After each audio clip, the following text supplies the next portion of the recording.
standard to judge whether they meet the standard and code of the green rules. If yes, they can get the loan, get the debt very soon. For the green, it has a lot of favors, with very low interest. I think that is very important for the development of the economies, particularly for the green projects and green programs.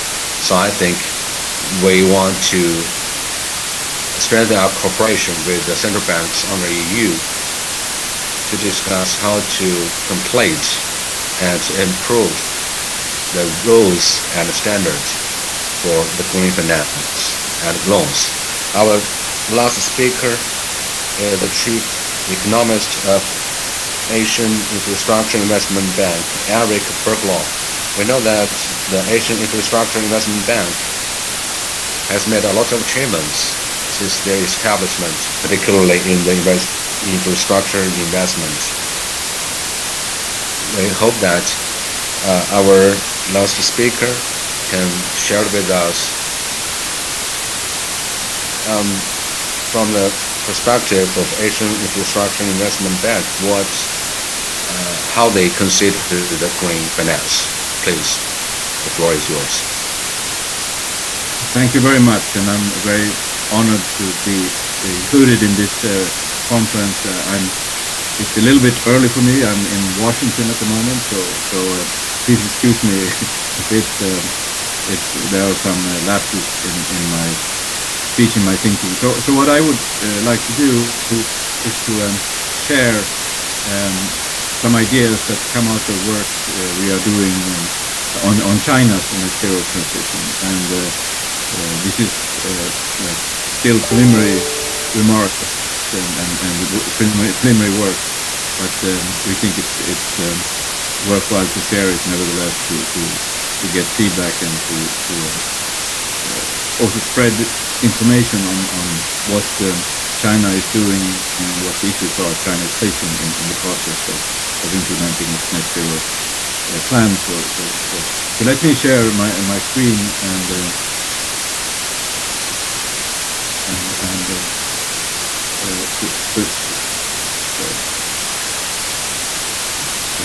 I hope it's visible, the screen.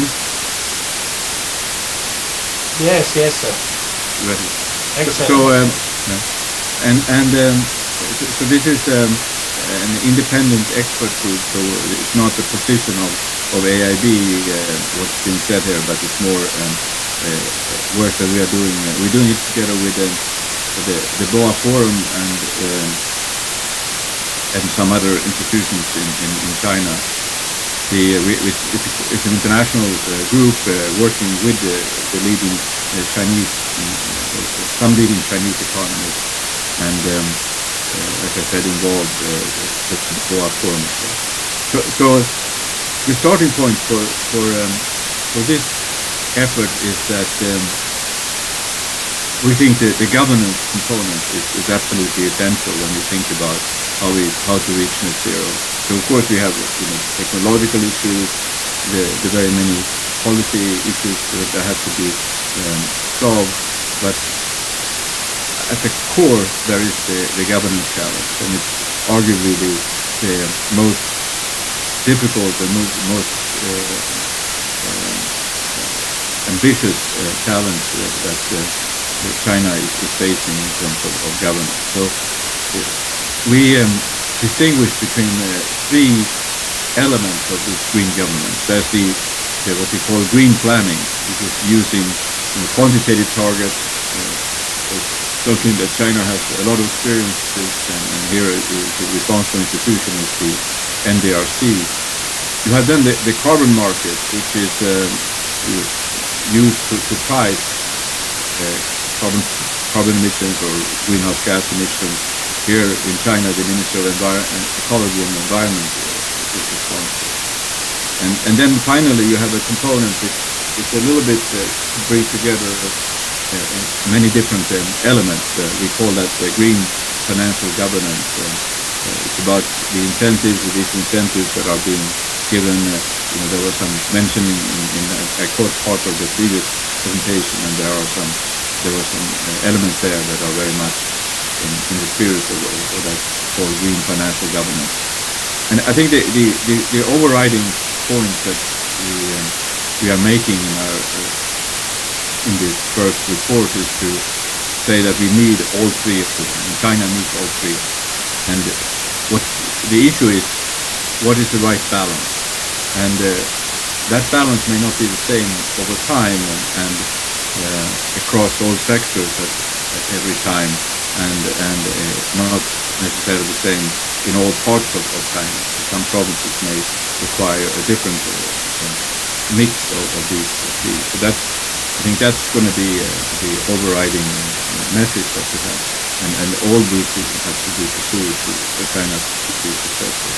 And of course, I should have said at the outset, of course, that China's success is not only important to China, it's critical to whether we are going to reach the targets that have been agreed in Glasgow, and we will need additional efforts to get to the point that we want to, not more than 1.5 centigrade increase.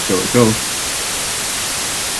let me start then how we can think of this framework in the Chinese context. So what China has done is to establish a leading group of carbon peaking and carbon neutrality, and I think that in itself signals a very strong commitment to net zero, and that is the background against where we want to see how can the leading group organize this process. And the leading group has a front office with the NDRC, and underneath there are a number of players, the line industries, the carbon markets, the planning, that NDRC, local government, financial policies, regulation, and so on, and fiscal policy, carbon taxes, and so on, are instruments that can be used.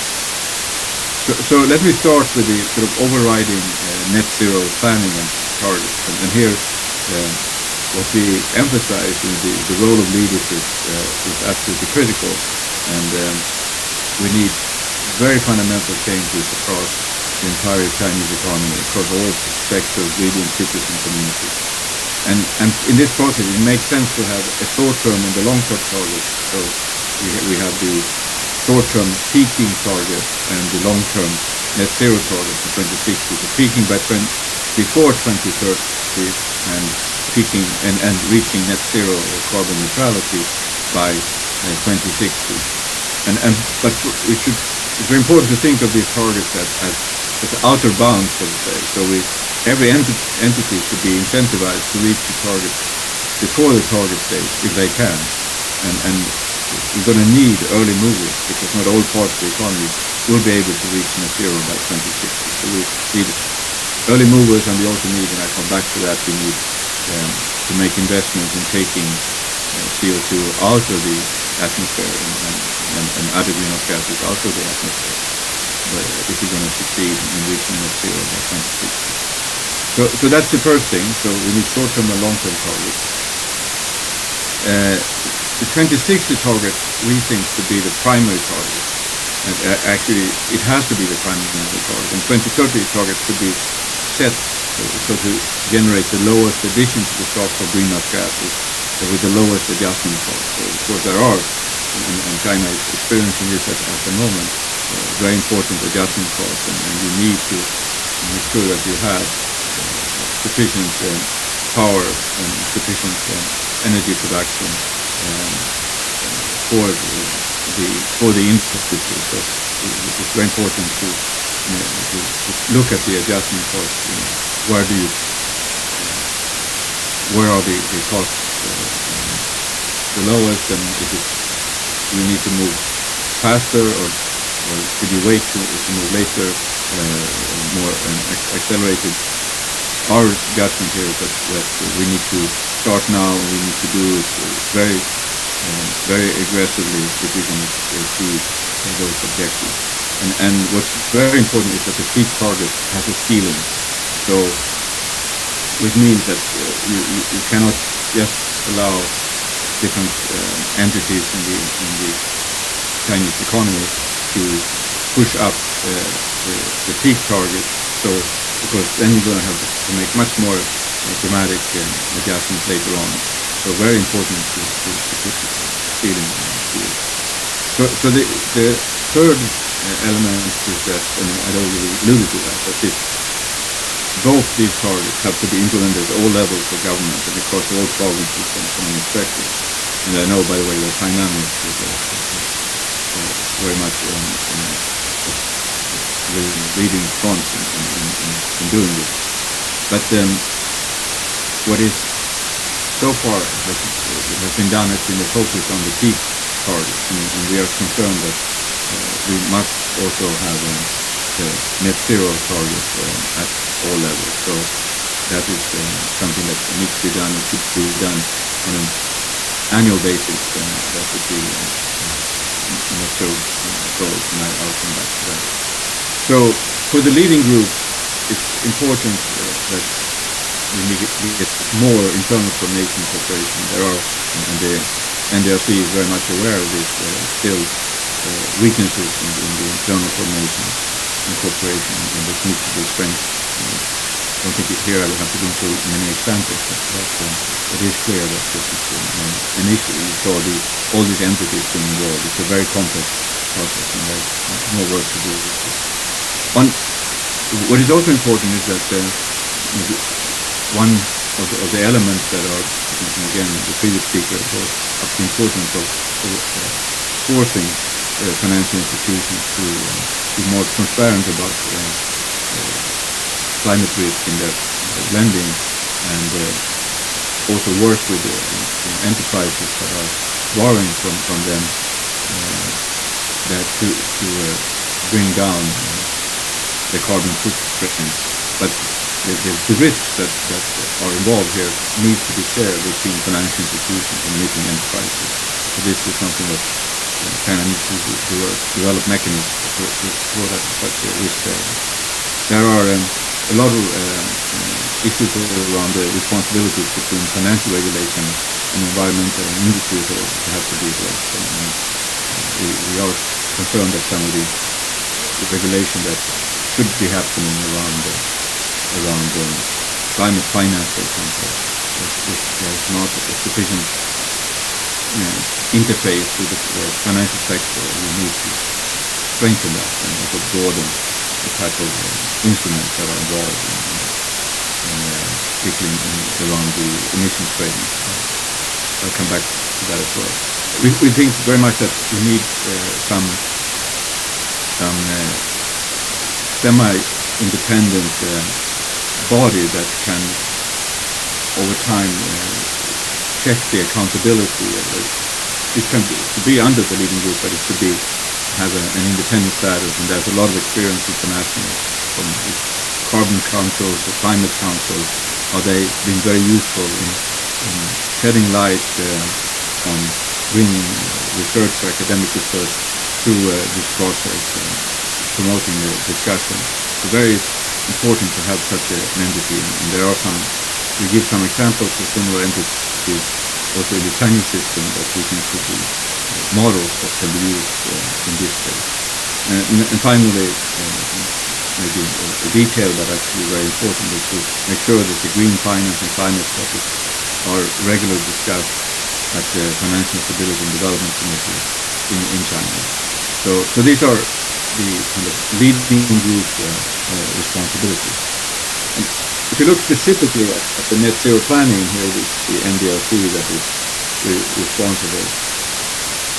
Well, as I said, we think that the net zero target should be the leading target, and there should be clear plans, and they should be published annually, and there should be a mapping of the pathway forward, region to region, city to city, and inclusive and cooperative manner. So this is very important to also kind of have some peer pressure and combining that with importance of planning. So we think that it's very important, as I said before, to incentivize entities that can go quicker to do so. So create incentive programs to reward both regions and individual entities that can move faster. It's very important to encourage regional and city authorities to collaborate. And here there is so much learning to be done. And China has a long history of using experiments and learning from them, and this is going to be very important. The learning from what other regions do. Also look at what's happening outside China. It's so obvious that this needs to be organized, I think, in a more coherent way. We also think that, as in many other countries, sectoral regulation and industry standards have to be used as complements to traditional planning to encourage this synthesis. So that's the first pillar, and the second pillar are the carbon markets. And here the carbon markets, they are used to generate price signals. And as you know, China has now launched its emissions trading system last summer, and after a lot of pilots and so on, it came up probably not to the best of starts. I mean, it's a start, but the price is way too low, and it's something around maybe it's very low. The last time I saw it was around $3 or something. So this needs to be both the coverage and the price needs to be raised. And there are ways of doing this. There's a long experience between the European system for how to do this and to over time reduce the number of emission rights and so on to the price. That has to happen, and the way it covers today is only the power sector that is covered. So we really need very strong entities in developing this market and getting both stronger regulation, but also developing particularly derivative instruments to deepen the market and make it more efficient. We want to see internal shadow pricing in organizations, and this also goes by the way, for the multilateral development banks and the development banks that China has should be using that, and we know that already some of them are testing this. 进行了一些已经通过这个管理温室气体的排放上限呢，积极加强新生的这个 ETS 市场，就加快覆盖扩大这个范围，并预测和逐步提高的一个价格。Commitment to go to net zero, to do some of that by getting emissions rights from companies that have in one way or another been able to capture carbon from the air or doing other things that reduce its footprint. So that's these are very important elements. I don't think I will say very much more about offshore markets. They are extremely important. We think they can play a very important role in China, but there are definitely difficulties, and the pilots have shown that there's still a lot of work to be done to make this really powerful. So finally, let me come to what we think is a very important element, and it ties well into, as I said, the previous presentation. So it's critical to China cannot just work with planning and the markets. It needs to work with a much broader range of instruments. And here the various policies to incentivize markets are important. We need to think about how to apply subsidies, financial facilities, and social requirements. They need to be scaled up and better coordinated. So the market for sustainable finance has grown incredibly quickly in China, and is one of the largest in the world now. And this just needs to be still as there is with green finance and generally globally, a need to get much clearer standards and methods and make this kind of finance much more additional, not just recognizing actions that would have been undertaken anyway. Use subsidies to promote innovation and implementation of new technologies. It's obvious, but it's important. China has a lot of experience with this and should use that going forward as well. And very important to identify and encourage disclosure of climate risks for individuals, financial institutions, and so forth. And we think that green financial governance is very much about disclosing and reducing carbon footprint and climate risks. And here there's a lot of learning to be done from what other countries have done. We have just mentioned also the network agreement with the financial system.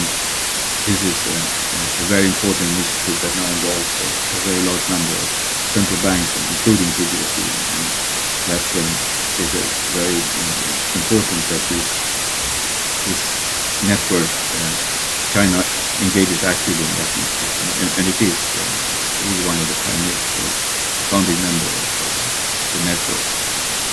So now we're coming down to the levels of corporate governance that needs to be strengthened. We want to see clear transparency of carbon footprint for individual companies, climate risk disclosure, which should be following best practices. All large companies should be mandated to report on their direct carbon emissions and ultimately on their entire value chain. So also Scope 3 emissions and it's going to be very important. China is playing a very increasingly important role in global value chains, and here if Chinese companies can play a leading role, I think that's going to be a very powerful mechanism. Company boards should be mandated to approve net zero transition plans, and that should be done including Scope 3 emissions, the value chain, the emissions along the value chain. We also need to think about these incentives to further to those that try to increase their carbon footprint, and we need to think also how we can get the necessary behavioral changes, and there are a lot of opportunities for nudges and penalties and so on. We kind of need to make active use of carbon taxes as a complement to these other mechanisms. And cap and trade are not really sufficient to achieve China's net zero goals, but we cannot rely on carbon taxes only. We need to also use the price mechanism. We want to see massive investment in innovation and new technologies, and financial governance should help to realize that. So let me come with the final point that we need to find. We are trying to build this mechanism that could help both inform the debate and create a sense of accountability and provide